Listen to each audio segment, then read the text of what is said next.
अस्सलाम वालेकुम and welcome back to the idea lab. मैं हूं आपकी होस्ट आयमा सैयद, एक पीएचडी स्कॉलर, एक मार्केटिंग स्ट्रेटेजिस्ट और एक बिजनेस एंटरप्रेन्योर। अब तक आइडिया लैब ने आपके लिए क्या किया है? आइडिया लैब आपके लिए ऐसे बिजनेस आइडियाज लाया जिनमें आप सीख सकते हैं कि 3,000 से 10,000 रुपए में कारोबार कैसे शुरू होता है, चीजें कहां से लेते हैं, क्लाइंट्स को कैसे पहुंचाते हैं।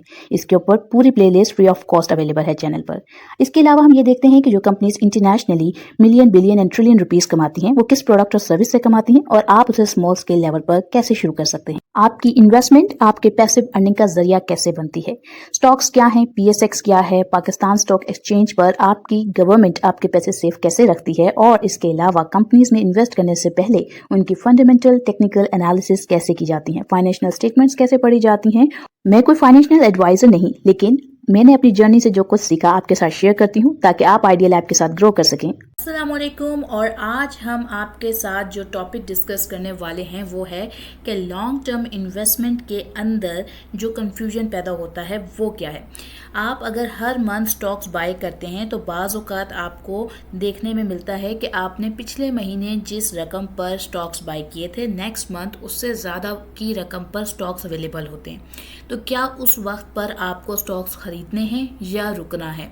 आज हम इस स्ट्रेटेजी को स्टेप बाय स्टेप देखेंगे कि इसमें कौन कौन सी अप्रोचेज होती हैं और क्यों होती हैं और कैसे उनको बैलेंस आउट करके अपनी इन्वेस्टमेंट को सिक्योर किया जाए और अच्छा प्रॉफिट अर्न किया जाए।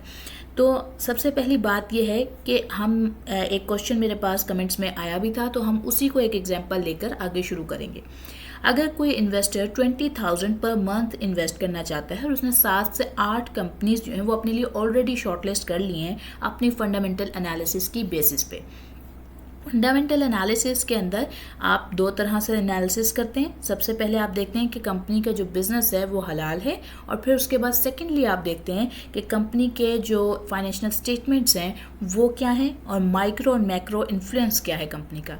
यहाँ से आपने कंपनी सिलेक्ट कर ली और अब आप ये देखना चाहते हैं कि इसके अंदर इन्वेस्टमेंट करते वक्त आपने एक मंथ में इन्वेस्ट किया, नेक्स्ट मंथ में उसकी प्राइसेस अब बढ़ी हुई हैं या कम है, तो आपने डिप पे बाय करना है या आपने बस जो भी प्राइस है उस पर बाय कर लेना है।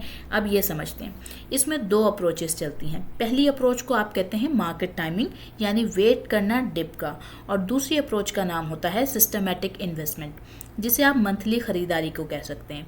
अब मार्केट टाइमिंग क्या है?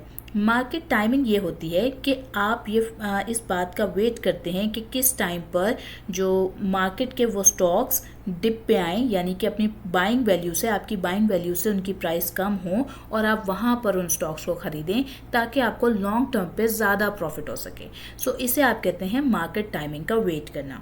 अब अगर हम बात करें कि इसके फ़ायदे और नुकसानात क्या हो सकते हैं, तो मार्केट टाइमिंग का फ़ायदा ये है कि अगर प्राइस नीचे गिर जाए तो सस्ता मिल जाता है, लेकिन प्रॉब्लम यह है कि कोई गारंटी नहीं होती कि प्राइस नीचे आएगी या नहीं, जब तक कि आप एक प्रोफेशनल किस्म के ट्रेंड पर्सन नहीं हो गए कि आपको टेक्निकल एनालिसिस और फंडामेंटल एनालिसिस कंपनी के अंडरस्टूड नहीं है। अगर आपने कंपनी के हवाले से मैक्रो इन्फ्लुएंसेस को नहीं देखा, माइक्रो इन्फ्लुएंसेस को नहीं देखा, तो हो सकता है कि आप मार्केट टाइमिंग को गलत प्रिडिक्ट करें और मार्केट आपकी तरफ मूव करे और आप मज़ीद महंगा ख़रीदें उस स्टॉक को, तो बाज़ औक़ात ये भी इसका नुकसान हो जाता है।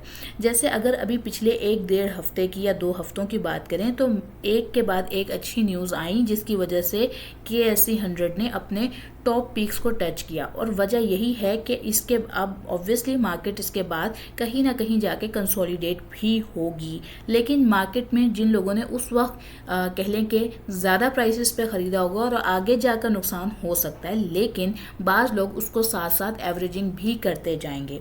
अब अगर हम बात करें कि सिस्टमैटिक इन्वेस्टमेंट क्या होती है, तो दूसरा ऑप्शन जो है वो ये होता है कि इसमें डॉलर कॉस्ट एवरेजिंग भी कह सकते हैं आप इसको। इसमें हर महीने इन्वेस्ट करते हैं। इसका फ़ायदा ये है कि आपको हाई और लो प्राइसेस दोनों पर शेयर्स मिलते हैं और एवरेज कॉस्ट बैलेंस हो जाती है।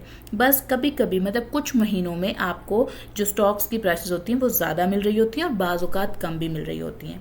अब आपने जब लॉन्ग टर्म सोच लेके चलना है तो आपने वर्क कैसे करना है? यानी आपका जो हॉरिजॉन है, आपने सोचा हुआ है कि मैंने 5 से 10 साल के लिए इन्वेस्ट करना है, और उसमें आपने सबसे ज़्यादा इम्पोर्टेंट यह है कि आपने जिन कंपनीज़ को सिलेक्ट किया उनकी क्वालिटी मैटर करती है, उनकी शॉर्ट टर्म प्राइसेस नहीं देखनी पड़ती फिर आपको, क्योंकि आपको ये पता होता है कि इस कंपनी की डिमांड आने वाले 5 से 10 साल में क्या होगी। आप उस वैल्यूएशन के ऊपर इन्वेस्ट कर रहे हैं। सो आप आज की वैल्यूएशन पे नहीं, आज से 10 साल की वैल्यूएशन पे इन्वेस्ट कर रहे हैं। इसलिए आपका जो अगर प्राइस बढ़ी हुई भी है तो आपके लिए वो मैटर नहीं कर रही है, बिकॉज आपका टारगेट 10 ईयर्स का है। लेकिन जो अगर आपको ऑब्वियसली अगर आप इतने टाइम आपके पास एनालिसिस करते करते आपको अंदाज़ा हो ही जाता है, और फिर जब आपको पता होता है कि तो आप कुछ पैसे अपने ट्रेड बैलेंस में रख सकते हैं और डिप पे भी बाय कर सकते हैं, यानी मार्केट टाइमिंग को भी फॉलो कर सकते हैं। अब वो कैसे करेंगे वो अभी हम एक एग्जाम्पल से भी समझ लेंगे। अब हम देखते हैं कि स्मार्ट स्ट्रेटेजी क्या हो सकती है। तो बेस्ट स्ट्रेटेजी यही है कि आप हर महीने जो 20,000 रुपये इन्वेस्ट करते रहें, इस अमाउंट को अपनी 7 से 8 कंपनीज में इक्वली डिवाइड कर लें। अगर किसी स्टॉक का प्राइस ज़्यादा बढ़ गया है तो उसमें थोड़ा कम इन्वेस्ट कर लें, और अगर कोई स्टॉक नीचे गिर गया है तो उसमें ज़्यादा इन्वेस्ट कर लें। इससे जो आपका बैलेंस होता है वो आपके तमाम स्टॉक्स जो हैं वो एवरेज होते रहते हैं, और अगले मंथ अगर किसी और कंपनी का स्टॉक बढ़ गया है तो आप सेम स्ट्रैटेजी को फॉलो कर सकेंगे। अगर हम इसके हवाले से एक और चीज़ देखें, मान लीजिए कि आपने पहले महीने में ₹100 पर 20 शेयर्स खरीदे, अगले महीने आपने 110 रुपये का शेयर जो था उसके बेसिस पे आपने 15 शेयर खरीदे, और तीसरे महीने में आपने 90 रुपये की बेसिस पे 22 शेयर खरीदे, तो आपके पास एवरेज प्राइस ऑटोमेटिकली बैलेंस हो जाती है।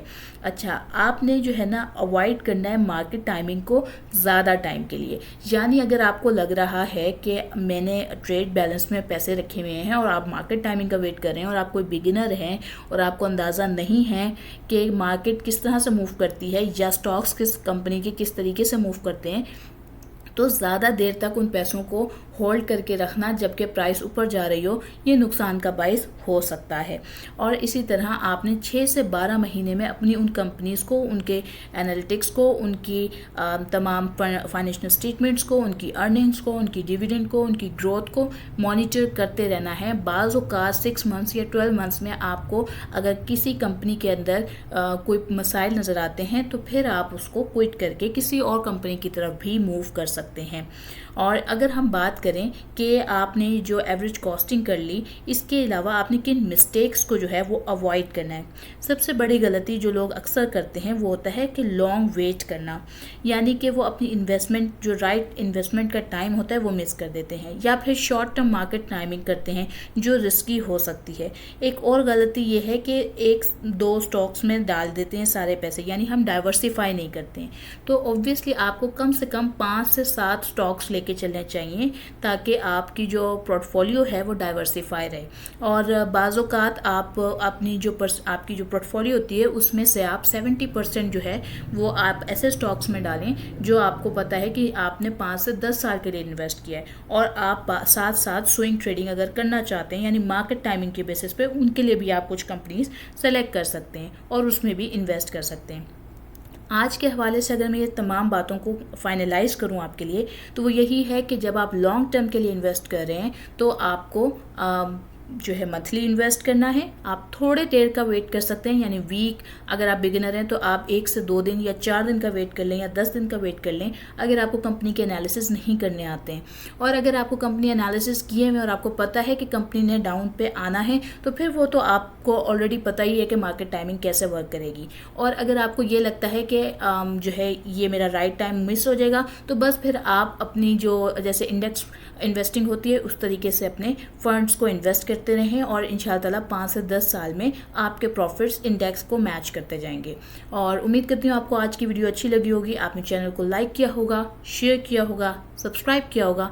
इंशाअल्लाह ताला आगे मैंने जो है CDC के हवाले से मुख्तलिफ डिटेल्स आपके साथ डिस्कस करनी है। वो अकाउंट्स क्या होते हैं, कैसे एग्जिस्ट करते हैं, इनके अंदर क्या डिफरेंस होता है, ये कैसे बनते हैं, इसके हवाले से बहुत सारी वीडियोज़ आपके लिए आने वाली हैं। तो वीडियो को मिस ना कीजिएगा। आज के लिए लेती हूँ मैं अलविदा। अस्सलाम वालेकुम।